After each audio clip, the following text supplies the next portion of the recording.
నమస్తే, welcome to our channel. నేను సిరి.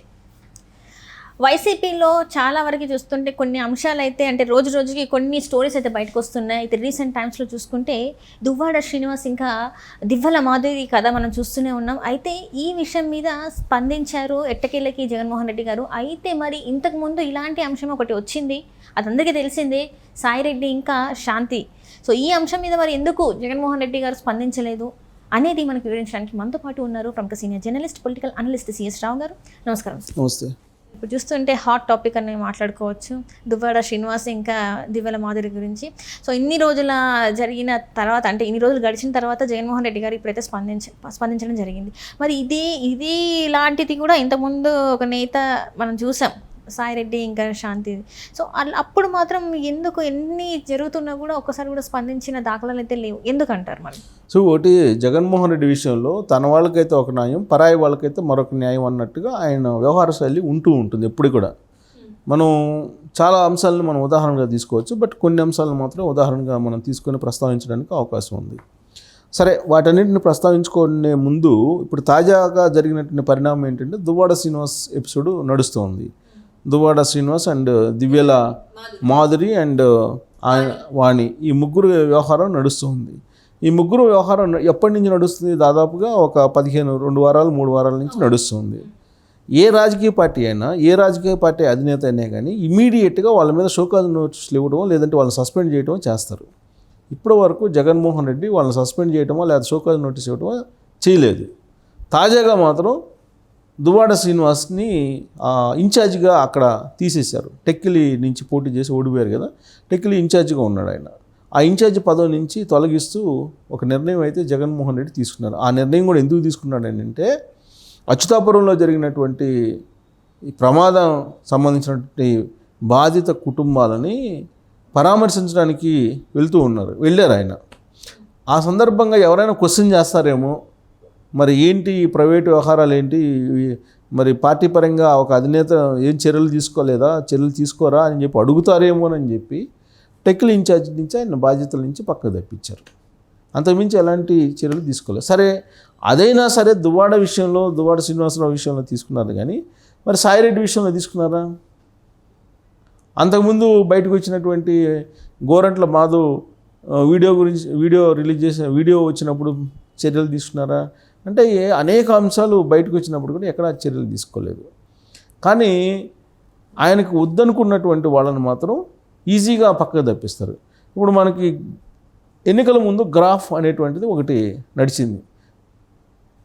పార్టీలో ఎమ్మెల్యేలుగా ఉన్నటువంటి 80% ఎమ్మెల్యేలకు సంబంధించిన గ్రాఫ్ బాగలేదు అని చెప్పి ఆయన ఆ గ్రాఫ్ వ్యవహారాన్ని నడిపించి దాదాపుగా ఒక 60-70 మందిని పక్కకు పెట్టేశారు, లేదంటే బదిలీ చేయడం జరిగింది.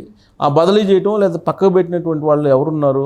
తన మనుషులు, తన సామాజిక వర్గానికి సంబంధించినటువంటి వాళ్ళు ఎవరైనా ఉన్నారంటే ఎవ్వరు లేరు. అందరినీ ఎస్టీలని బీసీలను మాత్రమే మార్చడం లేదంటే బదిలీ చేయటం జరిగింది. బాలినేని శ్రీనివాసరెడ్డి గ్రాఫ్ బాగలేదని చెప్పి ఆయనే చెప్పాడు. మరి ఆయన మార్చగలిగావా? మార్చలేదు కదా. మరి పిన్నెల్లి రామకృష్ణారెడ్డి గ్రాఫ్ బాగలేదన్నావు, మార్చావా? మార్చలేదు కదా. కాసు మహేశ్వర్ రెడ్డి గ్రాఫ్ బాగలేదన్నావు, మార్చావా? మార్చలేదు. సో ఎవరిది మార్చారు? విడుదల రజనీ గ్రాఫ్ బాగలేదు, ఆమెని చిలుకూరుపేట నుంచి గుంటూరు 2కు మార్చారు. ఇలా చెప్పుకుంటూ పోతే శ్రీకృష్ణదేవరాయల పార్టీ మారిపోయాడు కదా. మార్చిన తర్వాతనే పార్టీ మారిపోయారు కదా. ఆల్రెడీ పార్టీ మారుతాడని చెప్పి ఆయన మార్చారు, అది వేరు. సో ఇప్పుడు తన మనుషులకి ఒక న్యాయం, వేరే వాళ్ళకైతే ఒక న్యాయం.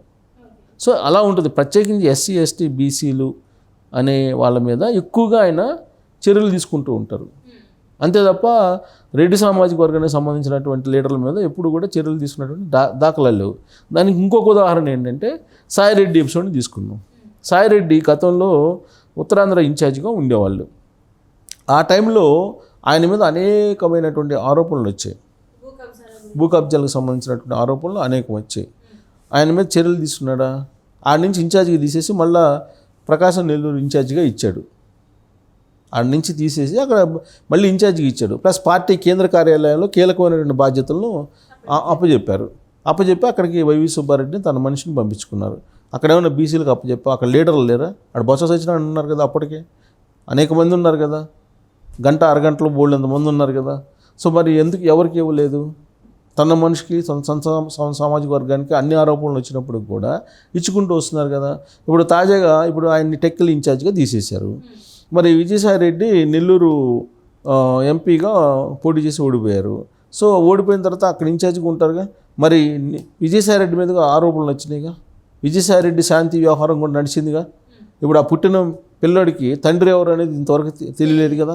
ఆ సుభాష్ రెడ్డా లేకపోతే విజయసాయి రెడ్డా లేకపోతే మదన్ మోహన్ నేనైతే కాదంటున్నాడు.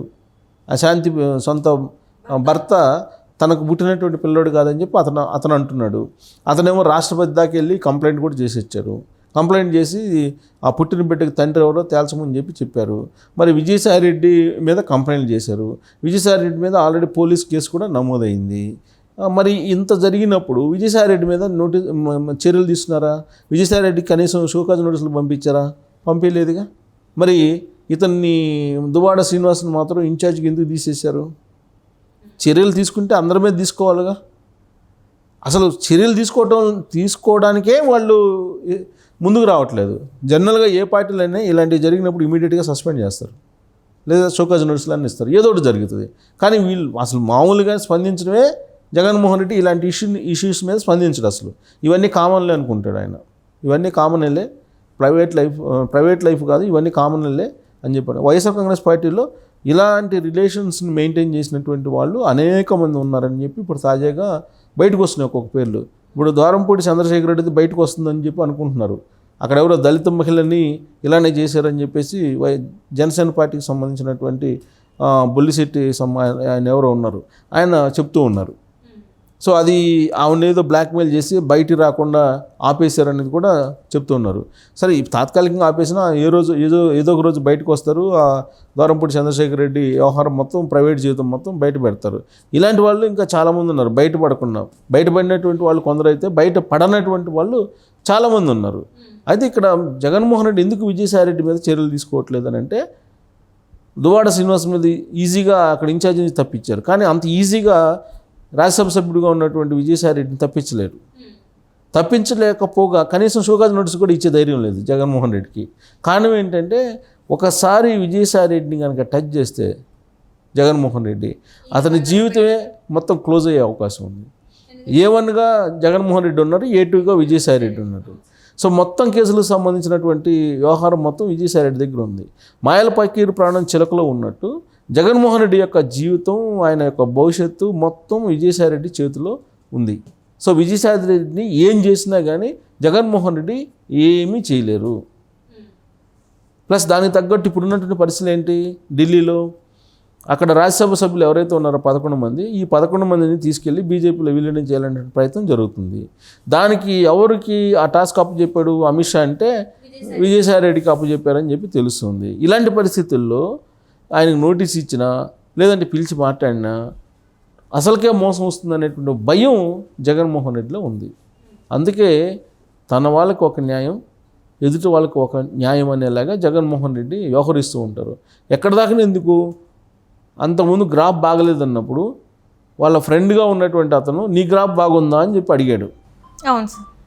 దాని మీద వీడియో చేసినందుకు నాకు కూడా నోటీసులు పంపించారు. 41A నోటీస్ ఇచ్చారు, అరెస్ట్ చేయాలని చూశారు, కోర్టుకు వేసాం మనం, ఇవన్నీ తెలుసు కదా.